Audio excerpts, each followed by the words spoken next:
In case you've never seen it, George Carlin did a very good um, skit on why he doesn't bother voting.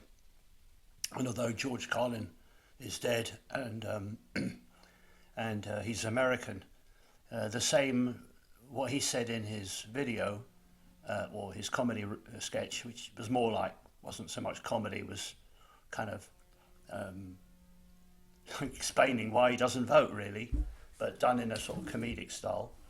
It applies just as much to people in the UK.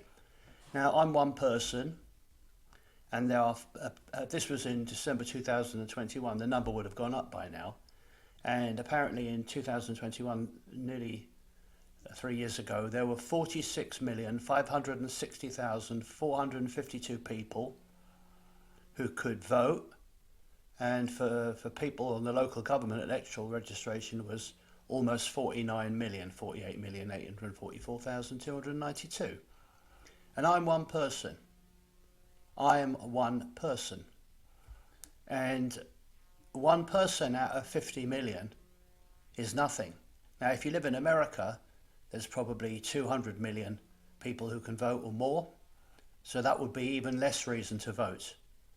Now, you might possibly live in a marginal constituency, but even if you did, the winning party will usually get a couple of hundred votes more than the party that comes second. Now, this means that effectively your individual vote has no value at all, and that it's actually a waste of your time to even bother voting. I mean, from a practical point of view, it's a waste of your time to bother. And another reason why I don't vote is because actually there's no one worth voting for. Except if you're lucky enough to have a small party like, for example, Heritage Party.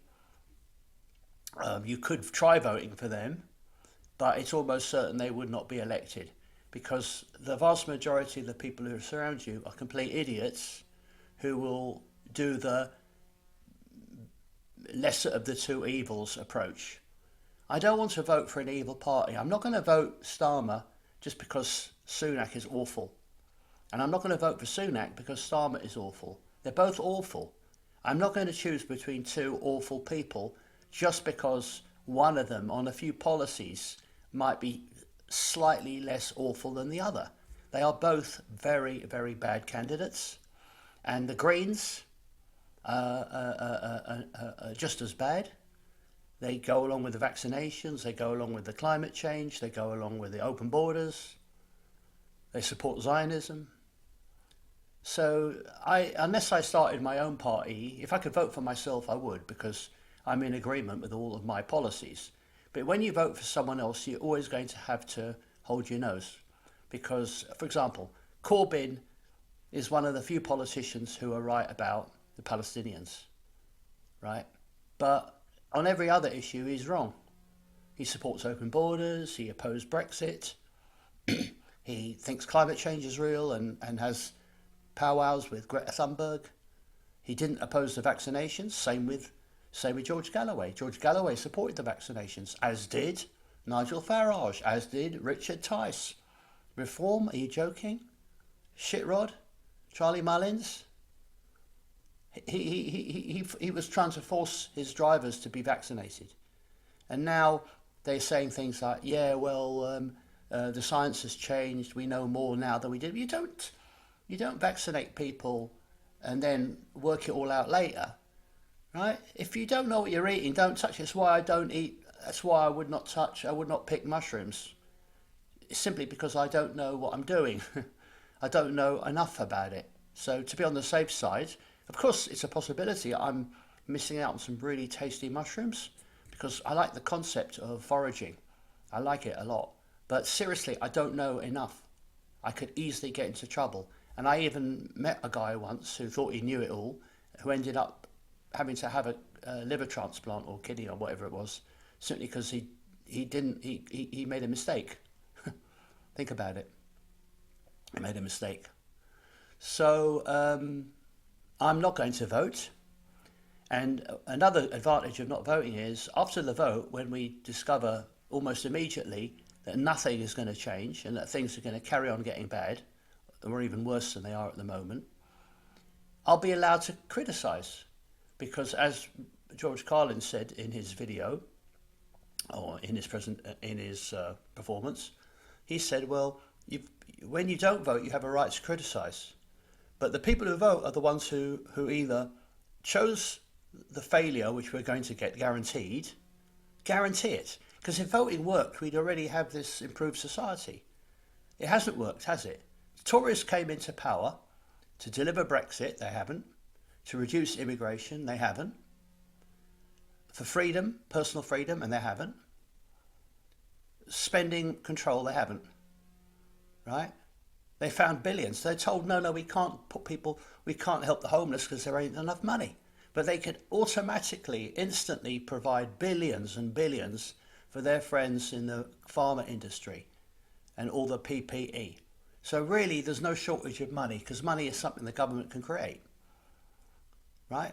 They had billions and billions for this shit, just like they've got billions and billions to give to Ukraine. Ukraine can't win the war. It never could. So even if you support Ukraine, which is an artificial country anyway, the borders of Ukraine, I mean, we used to call Ukraine Little Russia, right? And half the people, or more than half the people in Ukraine, don't even speak Ukrainian, right? But anyway, if you, and of course, many of the Ukrainian young men who think we should help them are actually living in the West. They're not going to join the Ukrainian army. They want us to fight their war for us, for them. So almost every policy of the Conservatives is a uniparty policy. They've done pretty much exactly the opposite to what people hoped they would do. The British public hoped they would, one of the main things I hoped they would do was they would send the EU immigrants back, or at least some of them. They haven't, more have arrived. Now, of course, another thing the government are doing, and this has the full support of Labour, help Israel. Help Israel, provide them with weapons so they can kill children, kill journalists, destroy schools and hospitals. And then at the same time as we're doing all that, we're also giving some money for the Palestinians so they can have a little bit of food or get some bandages or band-aids to get the shrapnel out of the children's head or something. This is what we do. We provide Israel with guns, tanks, bullets and bombs, and we provide the Palestinians with some bandages and some Vicks Sinex or something. The government and the opposition are the same. Nothing will change if you vote. Nothing. People say, oh yeah, you're so lucky to vote, you're so lucky to vote. The public, even the people who vote, who vote, and by the way, if you don't register to vote, in theory, they fine you. Think about it. Something that's so valuable as a vote, because we're told, don't lose your vote, it's very, very important. They have to keep pretending that your vote really, really matters. But if you just do any basic maths, you'll see that one vote means absolutely nothing in the grand scheme of things. Right? It's nothing. Right? I mean, imagine if somebody told you had a 1 in 50 million chance of winning the lottery. You pretty much realise that you had no chance. It's really no chance. Realistically, it's no chance. And of course, the lotteries are rigged anyway. So that means that whoever wins the lottery doesn't really win it. They were given the pretending to win it. Because you'll find a lot of these people want to go public, when if you win a lottery, 90% of people wouldn't actually want it to be advertised. But for some reason, people always want to get a free bottle of champagne or something after you won the lottery, yeah. So. Don't vote. Or if you do decide to vote, spoil your ballot paper. I think that's also legitimate. Spoil it. Draw a picture of a cock on the ballot paper or something.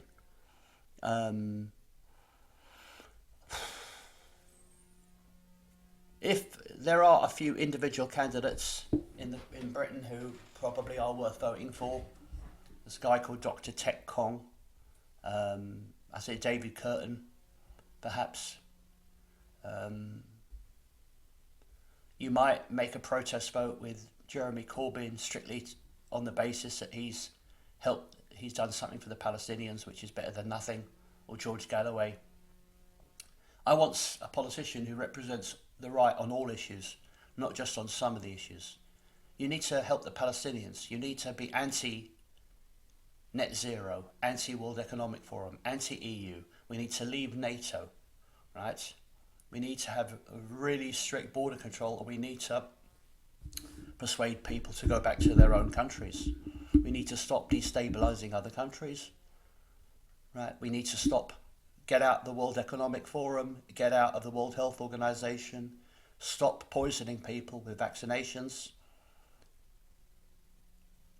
We've got to stop interfering with the food supply. For example, UK flour is adulterated with lots of toxic ingredients such as calcium carbonate, niacin, thiamine and so on. They should not be in the food supply. We need to stop fluoridated water. That should be totally illegal. You should never be allowed to use industrial waste and add it to the water supply pretending it's good for your teeth. Okay? So overall, I feel by not voting, I'm adding my name to the people who are not satisfied. Now, another alternative to me not voting would be to have a box which you could tick, which says none of the candidates here represent my wishes or my interests. And then I suggest that they would probably get the biggest result, but they never give you that option. That way, it would actually be a realistic. You can't be expected to vote for some people you don't like, right? You can't.